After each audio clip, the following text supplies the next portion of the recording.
Hello बच्चों, let's read this question. The question says choose the correct statement among the following.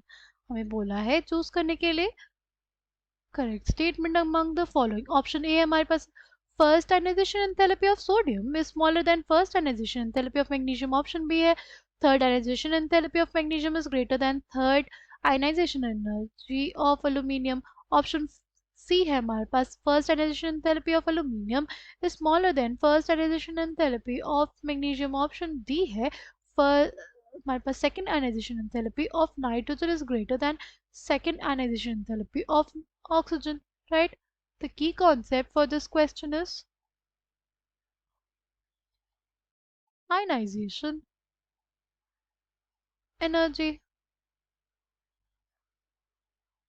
Ionization enthalpy बोल सकते हैं उसको, ठीक। अगर बात करते हैं आयनाइजेशन एंथैल्पी की तो क्या होती है? It is basically the amount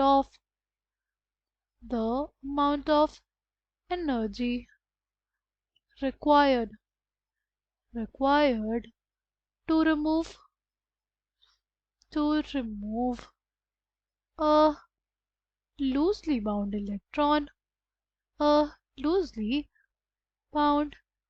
electron from outermost shell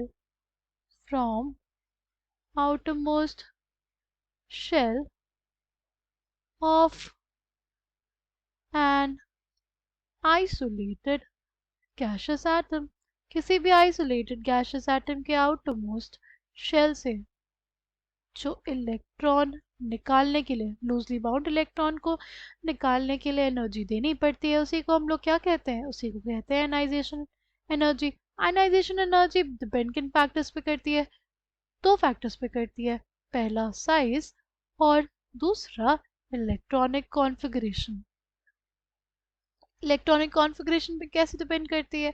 देखो, अगर हमारे पास हो फुली फिल्ड और हाफ फिल्ड, अगर हमारे पास हो फुली फिल्ड और हाफ फिल्ड कॉन्फ़िगरेशंस, जैसे जैसे हमारे पास P3 हो, D5 हो, राइट, इन केसेस में, या D10 हो, P6 हो, इन केसेस में हमारे पास क्या हो जाता है?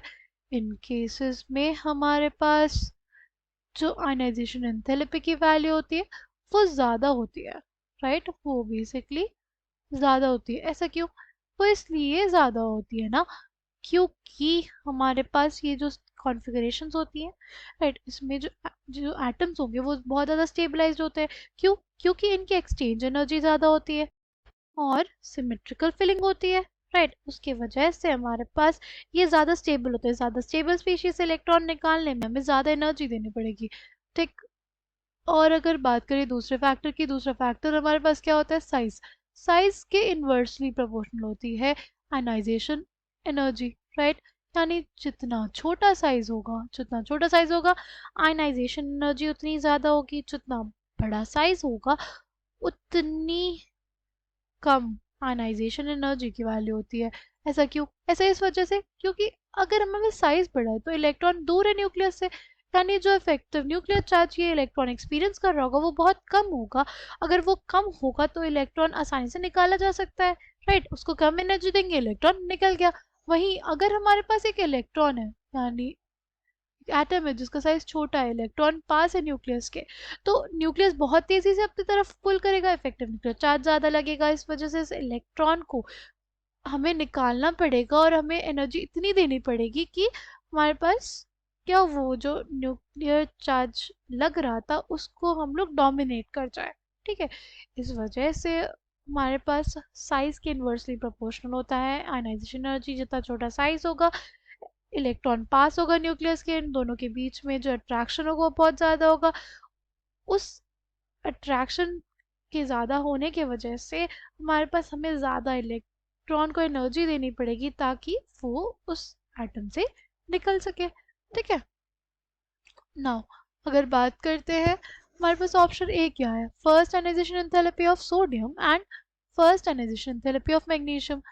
अगर बात करते हैं सोडियम की, उसकी इलेक्ट्रॉनिक कॉन्फ़िगरेशन क्या होती है हमारे पास? वो होती है नियॉन 3s1। और अगर बात करें मैग्नीशियम की तो उसकी होती है नियॉन 3s2। यहाँ पे 3s2 है यहाँ पे क्या है 3s2 है, एक फुली फिल्ड ऑर्बिटल है, यहाँ पे क्या है एक फुली फिल्ड s ऑर्बिटल, यानी इसकी जो आयनाइजेशन एनर्जी होगी वो ज़्यादा होगी क्योंकि ज़्यादा स्टेबल होता है। ठीक, तो अगर हम लोग देखें क्वेश्चन में, हाँ हमारे पास जो फर्स्ट ऑप्शन है वो करेक्ट हो जाएगा। ठीक, अब अगर हम लोग ऑप्शन सी देखें सबसे पहले, ठीक है, हमारे पास है first ionisation enthalpy of aluminium and first ionisation enthalpy of magnesium. ठीक है, अगर बात करें हम लोग मैग्नीशियम और एल्यूमिनियम की, ठीक, ये हमारा मैग्नीशियम, ये एल्यूमिनियम, इसकी इलेक्ट्रॉनिक कॉन्फ़िगरेशन क्या होती है, नियॉन 3s2। ओके, इसकी क्या होती है, वो होती है नियॉन 3s2 3p1। ठीक है, अब यहाँ पे इलेक्ट्रॉन कहाँ से निकालना है, फुली फिल्ड s ऑर्बिटल से, यहाँ पे तो p ऑर्बिटल से निकालना है। ठीक है, इस वजह से इसके केस में जो आयनाइजेशन एंथैल्पी होगी मैग्नीशियम के केस में वो ज़्यादा होगी क्योंकि फुली फिल्ड ऑर्बिटल से इलेक्ट्रॉन को निकालना है। ठीक है, ये बात होगी किसकी, फर्स्ट आयनाइजेशन एंथैल्पी, यानी फर्स्ट इलेक्ट्रॉन को निकालने में जो एनर्जी हमें देनी पड़ेगी। ठीक, अगर बात करते हैं सेकेंड आयनाइजेशन एंथैल्पी की, तो हमारे पास क्या हो जाएगा, मैग्नीशियम प्लस हो जाएगा। ठीक, अब इससे इलेक्ट्रॉन अगर हमें निकालना है, इससे इलेक्ट्रॉन अगर हमें निकालना है तो क्या बन जाएगा, मैग्नीशियम 2 प्लस, ठीक, प्लस 1 इलेक्ट्रॉन। यहाँ पे इलेक्ट्रॉनिक कॉन्फ़िगरेशन क्या है, ये हो जाएगी neon 3s1। Right, neon 3s1 है। अब अगर से इलेक्ट्रॉन निकालेंगे तो हो जाएगी नियॉन, नियॉन के जैसी। राइट, इलेक्ट्रॉनिक कॉन्फ़िगरेशन किसके जैसे हो जाएगी, नियॉन के जैसी। तो हमारे पास पहले तो ये क्या है, ये पॉजिटिवली चार्ज स्पीशीज है। ठीक है, इससे इलेक्ट्रॉन को निकालना और ज़्यादा मुश्किल होगा क्योंकि इसमें जो न्यूक्लियर चार्ज होगा वो बढ़ जाएगा क्योंकि इलेक्ट्रॉन निकल गया है, अब हमारे पास इसमें प्रोटॉन ज़्यादा है ना, इस वजह से इसे इलेक्ट्रॉन को निकालने में हमें ज़्यादा एनर्जी देनी पड़ेगी। ठीक, फिर हमारे पास क्या है, फिर ये हमारे पास क्या हो गया, ये तो हमारे पास सेकेंड आयनाइजेशन एंथैल्पी की बात हुई। ठीक, अगर बात करते हैं थर्ड आयनाइजेशन एंथैल्पी की, यानी मैग्नीशियम 2 प्लस से भी हमें एक इलेक्ट्रॉन निकालना होगा तो ताकि मैग्नीशियम 3 प्लस बने। ये तो हमारे पास ऑलमोस्ट बहुत ही ज़्यादा मुश्किल है, इसमें बहुत ही ज़्यादा एनर्जी देनी पड़ेगी क्योंकि एक तो उसके बाद +2 चार्ज है और नियॉन जैसी कॉन्फ़िगरेशन, यानी एक स्टेबल हमारे पास ऑक्टेट है, यहाँ पे एक स्टेबल है, ऑक्टेट से इलेक्ट्रॉन को निकालना बहुत ज़्यादा मुश्किल होगा। ठीक है, इस वजह से इसमें जो एनर्जी लगेगी वो बहुत ही ज़्यादा होगी। Ionisation therapy, third ionisation therapy for magnesium will be very very high. फिर नेक्स्ट क्या है हमारे पास, नेक्स्ट है हमारा एल्यूमिनियम। राइट, एल्यूमिनियम से जब फर्स्ट इलेक्ट्रॉन निकला तो बना Al plus, electronic configuration Al plus की क्या होगी, वो होगी नियॉन 3s2। ठीक, फिर हमारे पास Al प्लस से अगर एक इलेक्ट्रॉन को निकालेंगे तो क्या बन जाएगा, एल्यूमिनियम प्लस 2 बन जाएगा, इलेक्ट्रॉनिक कॉन्फ़िगरेशन क्या हो जाएगी, वो हो जाएगी नियॉन 3s1। ठीक, अब यहाँ पे अगर इसमें थर्ड इलेक्ट्रॉन निकालना हुआ तो हमें किससे निकालना है, एक हाफ फिल्ड s ऑर्बिटल से इलेक्ट्रॉन को निकालना है। इस वजह से हमारे पास ये इलेक्ट्रॉन कंपैरेटिवली आसानी से निकलेगा। ठीक है, कंपैरेटिवली आसानी से निकलेगा क्योंकि हम यहाँ पे हाफ फिल्ड s ऑर्बिटल से इलेक्ट्रॉन निकाल रहे हैं, बट हम मैग्नीशियम के केस में किससे निकाल रहे हैं, मैग्नीशियम के केस में हम तो एक फुली फिल्ड स्टेबल ऑक्टेट से निकाल रहे हैं। इस वजह से इसकी जो थर्ड आयनाइजेशन एंथैल्पी होगी वो ज़्यादा होगी, किसकी, मैग्नीशियम की। ठीक, अगर नेक्स्ट की बात करें, नेक्स्ट क्या है हमारे पास, नेक्स्ट है ionisation enthalpy, second ionisation enthalpy of nitrogen and oxygen. Nitrogen और ऑक्सीजन की बात करते हैं तो देखो इसकी इलेक्ट्रॉनिक कॉन्फ़िगरेशन क्या है, यह है हीलियम 2s2 2p3, और इसकी इलेक्ट्रॉनिक कॉन्फ़िगरेशन क्या है, वो होती है हीलियम 2s2 2p4। नाइट्रोजन के केस में हमारे पास क्या है, एक हाफ फिल्ड पी ऑर्बिटल है, क्या है हमारे पास, हाफ फिल्ड पी ऑर्बिटल है, जिसके वजह से राइट इसकी जो फर्स्ट आयनाइजेशन एंथैल्पी होगी वो बहुत ज़्यादा होगी एज कंपेयर टू ऑक्सीजन। अगर बात करते हैं सेकेंड आयनाइजेशन एंथैल्पी की, ठीक है, तो अब हमारे पास बन गया n प्लस। ठीक, इससे इलेक्ट्रॉन को निकालना है, इससे हमारे पास इलेक्ट्रॉन को निकालना है, तो इसकी इलेक्ट्रॉनिक कॉन्फ़िगरेशन क्या है, ये हो जाएगी हीलियम 2s2 2p2, ठीक। और ऑक्सीजन में से अगर एक इलेक्ट्रॉन निकल जाएगा तो उसकी इलेक्ट्रॉनिक कॉन्फ़िगरेशन क्या हो जाएगी, हीलियम 2s2 2p3।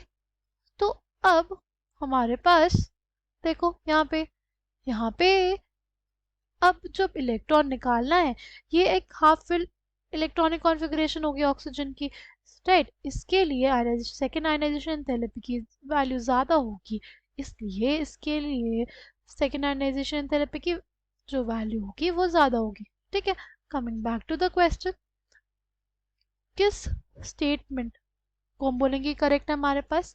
देखो सबसे पहले जो करेक्ट स्टेटमेंट होगा वो हमारे पास हो जाएगा किसका, ऑप्शन ए हो जाएगा, राइट। फिर अगर बात करते हैं ऑप्शन बी की, ऑप्शन बी भी हमारे पास करेक्ट था, क्योंकि हमारे पास मैग्नीशियम की एक स्टेबल ऑक्टेट था, उससे इलेक्ट्रॉन को निकालना बहुत ज़्यादा मुश्किल था, इस वजह से ऑप्शन बी भी करेक्ट था। अगर बात करते हैं ऑप्शन सी की, तो हमारे पास मैग्नीशियम जो है उसकी क्या थी, फुली फिल्ड एस ऑर्बिटल था, इस वजह से उसकी फर्स्ट आयनाइजेशन एंथैल्पी की जो वैल्यू थी वो एल्यूमिनियम से ज़्यादा होती है, ठीक है। तो हमारे पास ऑप्शन सी भी जो होता है वो करेक्ट है। ऑप्शन डी की बात करें वो इनकरेक्ट हो जाएगा, क्योंकि ऑक्सीजन की क्या है, अब हमारे पास P3 होता है ऑक्सीजन के केस में, राइट। जब हम O+ से इलेक्ट्रॉन निकालेंगे तो P3 रहेगा O का, इस वजह से हमारे पास डी ऑप्शन गलत हो जाएगा, क्योंकि सेकेंड आयनाइजेशन एंथैल्पी किसकी ज़्यादा होगी, ऑक्सीजन की ज़्यादा होगी नाइट्रोजन से। I hope you understood well, thank you and all the best.